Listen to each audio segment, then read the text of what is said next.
Para po sa devotion natin patungkol sa zeal of the Lord. Dito po tinalakay natin ano ba yung ibig sabihin ng zeal.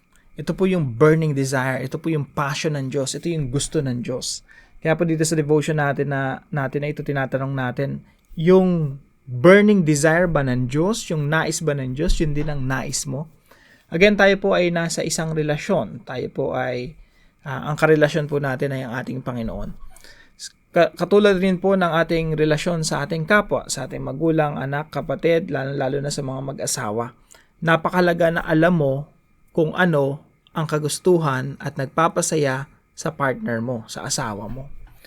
So, kung alam mo na ang nagpapasaya sa asawa mo ay, movie time together, or nagpapasaya sa asawa mo ay lalabas kayo at magkakape or mamamasyal, kung alam mo yung nagpapasaya, syempre, ibibigay mo yun sa kanya upang magkaroon ng healthy relationship.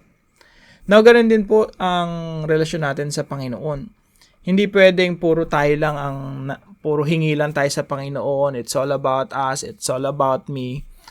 Puro tayo request sa Panginoon ng mga bagay na gusto natin. Pero hindi naman natin tinatanong, ano ba yung gusto ni Lord? Ano ba yung ninanais niya? Ano ba yung burning desire niya? Ano ba yung passion niya? So, dito po sa devotion natin na ito, pinag-aralan natin yung zeal of the Lord. Ano yung passion ng Diyos? Ano yung gusto ng Diyos na mangyari? Ito yung burning desire ng Diyos. Ito yung determination ng Diyos. Kaya po, ito po yung ilan sa mga puntos natin. No? The zeal of the Lord. It is God's passionate desire to redeem the world. It is God's resolve to reign through the Messiah. It is God's deepest desire to glorify Himself. Ito po ay binasi ko po rito sa Isaiah chapter 9 verse 6 and 7. At isa po ito sa mga favorite verses or passages ko sa Biblia. Dito po natin makikita yung the zeal of the Lord. Ibig sabihin, the zeal of the Lord will accomplish this. Yung burning desire ng Diyos ang magsasakatuparan nitong Isaiah chapter 9 verse 6 and 7. Na ano pong nakalagay rito? Na yung Diyos po sa pamamagitan ng Messiah, paghaharian niya lahat ng mga bansa. Ang partner po nito na mga verses sa Bible, ito pong nakalagay rito, especially yung Daniel chapter 7, 13 and 14, tsaka po yung Matthew 28, 18 to 20. Na magkakarugtong po kasi yan magkakadikit yan ng Isaiah chapter 9 verse 6 and 7.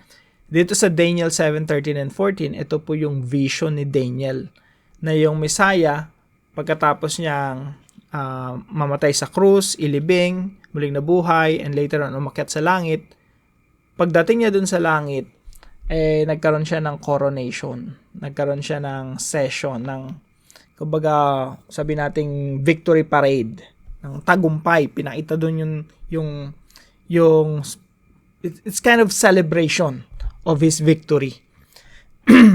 And then sabi po rito sa Psalm chapter 9 verse 6 and 7 and many other passages in the Bible.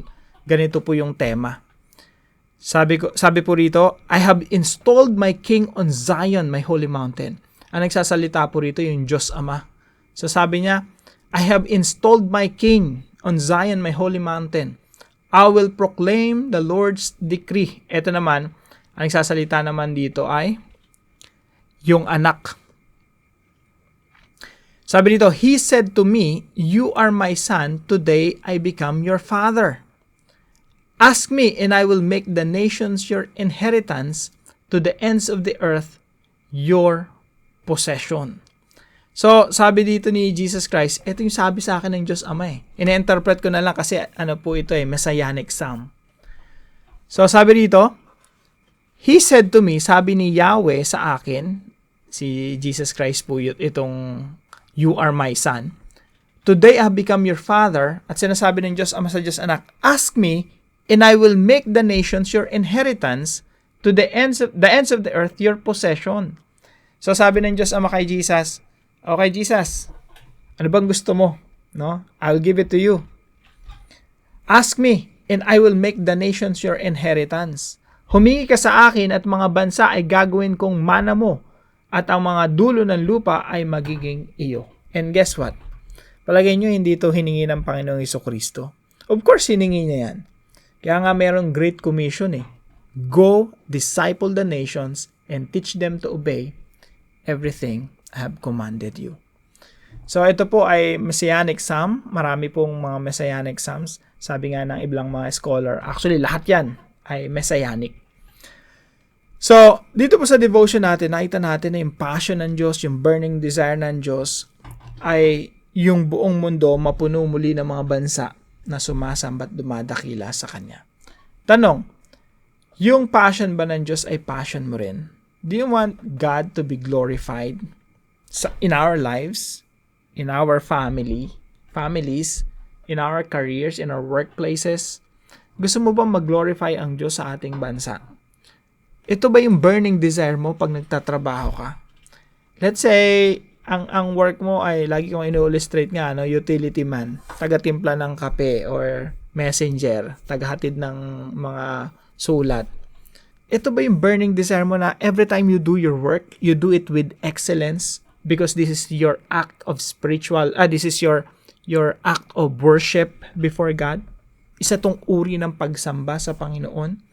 Kaya pinagbubuti mo ang iyong trabaho na hindi ka nagtatrabaho sa boss mo, para lang sa boss mo, kundi doon sa boss of all bosses, the King of Kings and Lord of Lords. Alam niyo po, sabi nga po sa Bible, no? Sabi ni Apostol Pablo sa mga slaves during that time, mga servants. Sabi niya, alam niyo, sa lahat ng mga trabaho na ginagawa niyo, pupunta kayo sa bukid, naglalaba kayo ng damit, no? Nagugas kayo ng pinggan. Kasi mga slaves, yun naman talaga mga trabaho nila, mga servants eh. Sabi ni Paul sa kanila, do it heartily, from the heart, because you are serving the Lord. Paulit-ulit niyang sinasabi, you are serving the Lord. Kaya kung ikaw yung servant during that time, habang nililinis mo yung bahay ng amo mo, you are serving the Lord, you are serving the Lord. Kaya yun yung nabuong passion ng mga New Testament believers. You are serving the Lord. Kahit saang lugar ka, you are serving the Lord. And your burning desire, your burning passion must be to glorify God at all times. Must be honor God. Must be to give glory and honor to God at all times. So, ito po yung huling puntos natin dito, no? Be passionate to honor God in all you do. I hope meron po kayong natutunan sa devotion natin na ito at magpatatag po ito sa ating pananampalataya at sa ating mission.